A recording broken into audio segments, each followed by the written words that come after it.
Assalomu alaykum. Biz YouTube tarmog'ida kuzatib borayotgan Agrosat profil kuzatuvchilariga bugun 3-may sanasida Royal Tiago gilosimizni mana o'zini o'zi changlatuvchi navni sizlarga ko'rsatib qo'yamiz. Umuman qo'shmog'i bo'lmaydi. Kalibrovka ham 28-30 ni beryapti. Mana hosildorlik o'ta yuqori. Daraxt 5-yil. Sxema ham 5 ga 2,5 sxemada kirgan. Sxemani ko'rsatib qo'ying.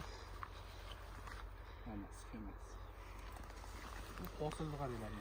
Umuman bo'sh zona yo'q, hamma yo'g'ida meva. Mana qo'shmog'i yo'q, kalibrovka yirik. Videolarda o'zlaringiz ko'ryapsizlar, qo'shmog'li mayda giloslar tortmayapti. Juda shu hozir eksportda eng kuchlidan shu bo'lib turibdi. Do'stlar, yana bir 5 kunligi bor. O'zi xuddi shu holatda eksport qilinadi, yana ham rang oladi bu.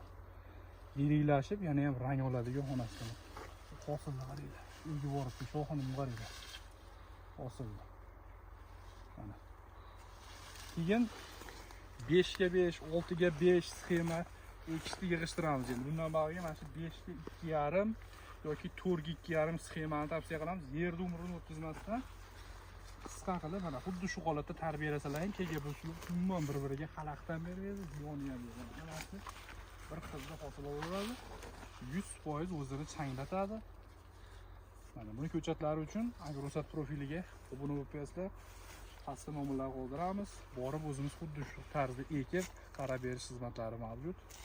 Videoga bittadan like qo'yib qo'yasizlar. Sog' bo'linglar, bizni kuzatishda davom eting.